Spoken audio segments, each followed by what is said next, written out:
नमस्कार, आप देख रहे हैं आज तक। मैं हूं श्वेता सिंह। क्या देश एक बार फिर कोरोना के शिकंजे में फंस रहा है? सरकारी आंकड़े बताते हैं कि संक्रमण के मामले बढ़ रहे हैं। रोज कोरोना के नए केस सामने आ रहे हैं। मौतों का आंकड़ा भी बढ़ना शुरू हो चुका है। हर वो सबूत सामने आ रहा है जो सवाल उठाता है कि क्या भारत में कोरोना की तीसरी लहर आ चुकी है?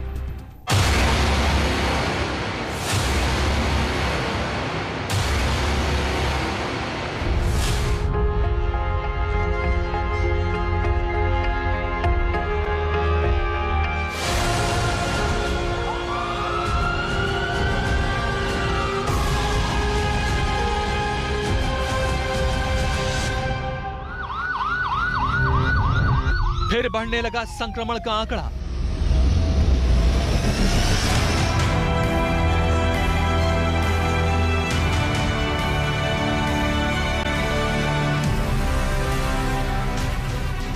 फिर बढ़ने लगी मौतों की रफ्तार। 8 राज्यों में बढ़ी पॉजिटिविटी रेट। आईएमए ने सरकार को जारी किया अलर्ट। प्रधानमंत्री मोदी ने जताई चिंता। कोरोना वायरस के हर वेरिएंट पर भी नजर रखनी होगी, क्योंकि ये बिल्कुल बहुरूपिया है, बार बार अपने रंग रूप बदल देता है। स्वास्थ्य मंत्रालय का अल्टीमेटम, बोला इसको मौसम अपडेट न समझें।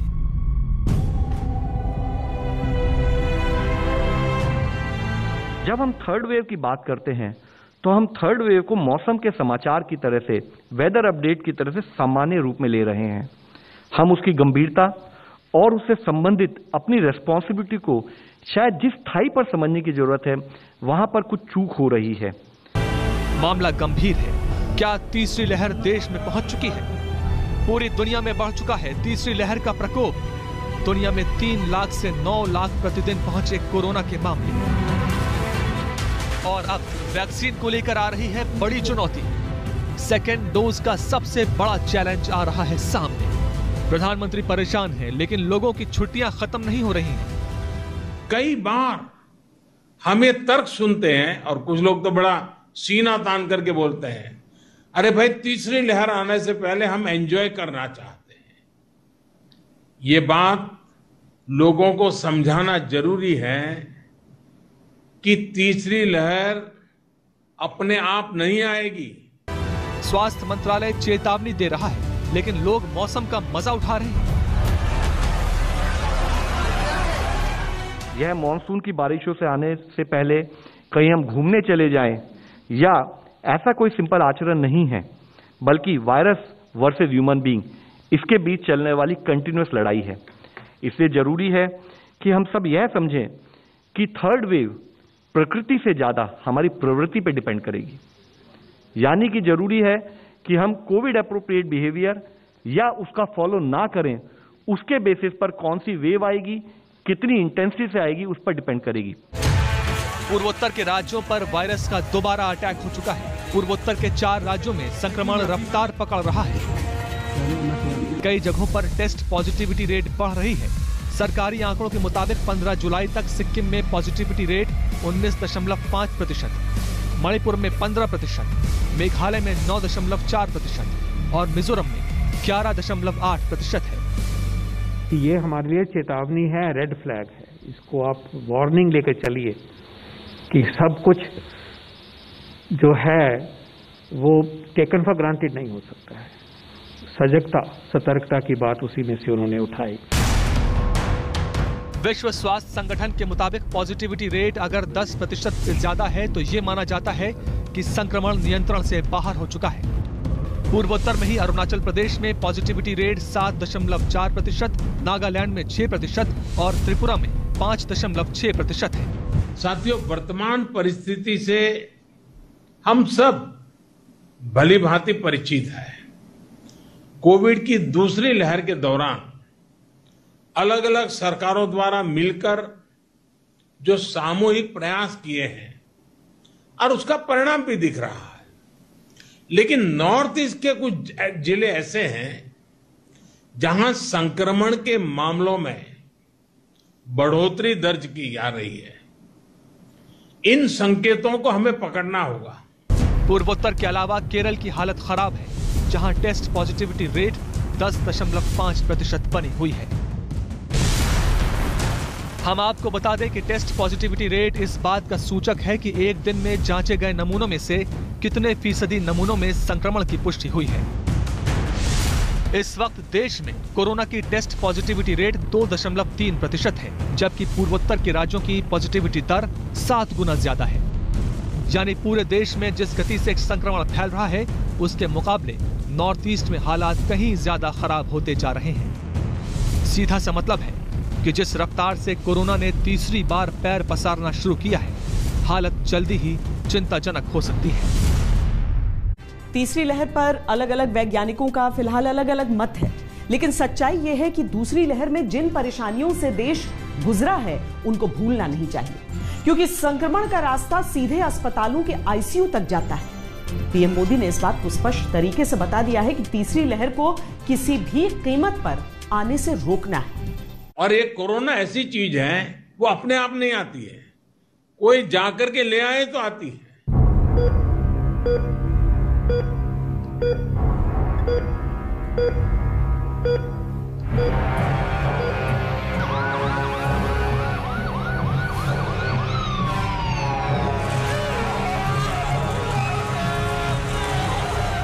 कोरोना की तीसरी लहर कितना खतरनाक हो सकती है, कोई नहीं जानता, लेकिन दूसरी लहर की खौफनाक यादें तीसरी लहर से सावधान रहने के लिए बार बार इशारा कर रही हैं।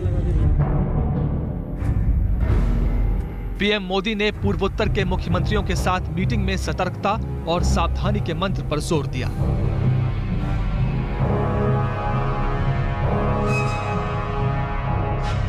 हमें और सतर्क रहने की जरूरत है और लोगों को भी लगातार सतर्क करते रहना पड़ेगा।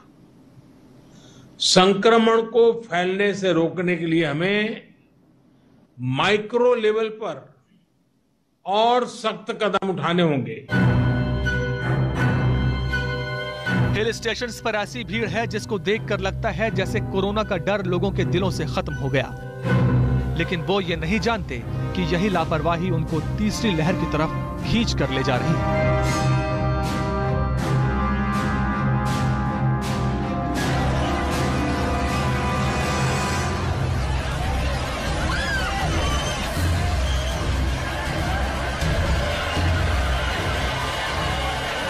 कोरोना की वजह से टूरिज्म, व्यापार, कारोबार ये बहुत प्रभावित हुआ है, लेकिन आज मैं बहुत जोर देकर कहूंगा कि हिल स्टेशन में, मार्केट्स में बिना मास्क पहने, बिना प्रोटोकॉल का अमल किए बिना भारी भीड़ का उमड़ना, मैं समझता हूं एक चिंता का विषय है, ठीक नहीं है। The Delta variant is ripping around the world at a scorching pace, driving a new spike in cases and death. After 10 weeks of declines, deaths are increasing again. We continue to hear reports from all regions of the world about hospitals reaching capacity.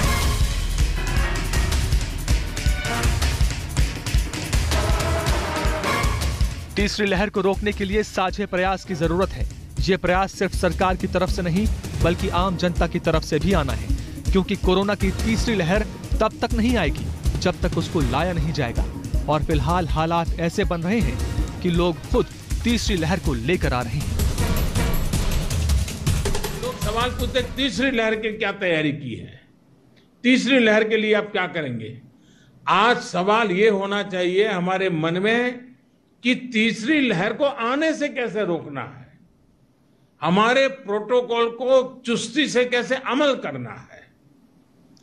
अगर, और ये corona ऐसी चीज है, वो अपने आप नहीं आती है, कोई जाकर के ले आए तो आती है।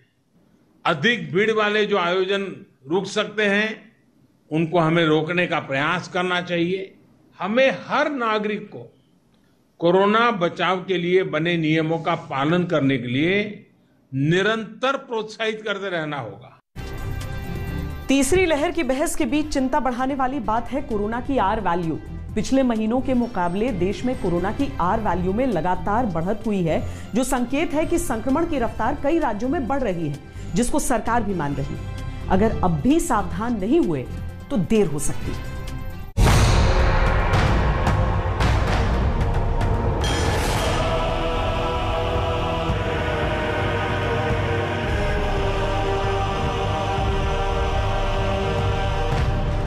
केंद्र सरकार लगातार राज्य सरकारों को कोविड नियमों को सख्ती से लागू करवाने की नसीहत दे रही है।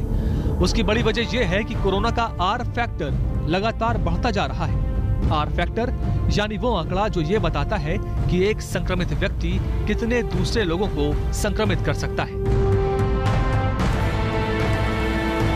अगर आर फैक्टर की वैल्यू 1 को पार कर जाती है तो इसका अर्थ होता है कि संक्रमित व्यक्ति एक से ज्यादा व्यक्तियों को संक्रमित कर सकता है।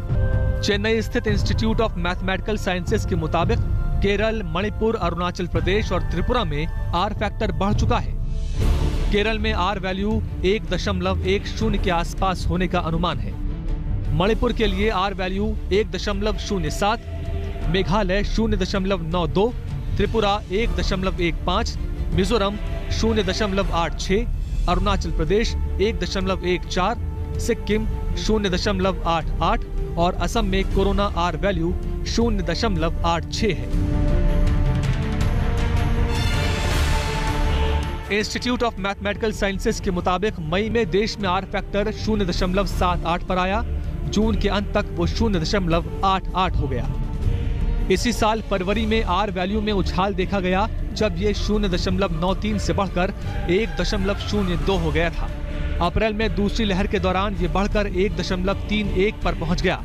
लेकिन अब जिस तरह से लोगों ने कोविड प्रोटोकॉल नियमों का उल्लंघन किया है, उसके बाद से ये दोबारा 0.78 से बढ़कर 0.88 हो गया है।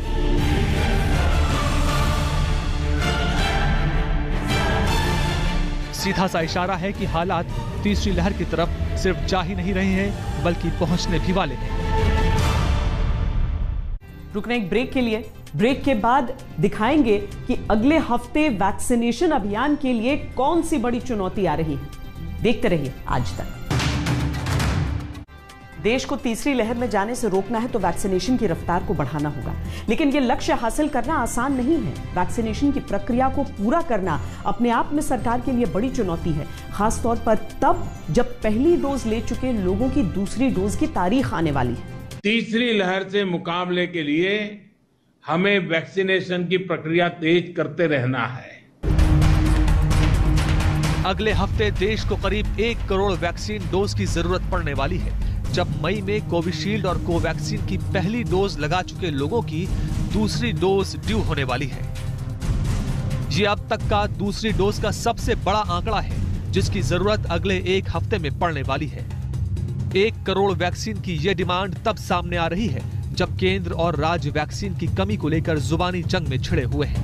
आज सरकार ने 66 करोड़ डोजेज कोविशील्ड कोवैक्सीन का ऑर्डर दिया है और इसी प्रकार इन्हीं की प्रोडक्शन के 22 करोड़ और प्राइवेट सेक्टर में जाएंगे, तो एक विजिबिलिटी अगस्त और दिसंबर के बीच में 88 करोड़ तो ये 2 प्रोडक्ट की है। इसके अलावा आपको ये भी मालूम है कि प्री ऑर्डर बायोई का हुआ है, तो उसको ऐड करिए तो 118 करोड़। तो ये तैयारी सरकार की, आप जो सवाल कर रहे हैं, पूरी चली हुई है। स्वास्थ्य मंत्रालय के मुताबिक देश में इस समय 39 करोड़ से ज्यादा वैक्सीन की डोज लगाई जा चुकी हैं। 31 करोड़ से ज्यादा पहली डोज और करीब 8 करोड़ दूसरी डोज शामिल है। यानी देश में करीब 25% आबादी को अब तक वैक्सीन की कम से कम 1 डोज लग चुकी है, जबकि दोनों डोज लगने वालों की संख्या करीब 8.4% है।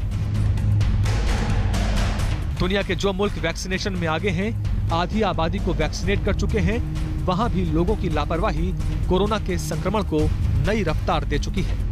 भारत को ऐसा करने से बचना है तो जनता और सरकार को मिलकर काम करना होगा।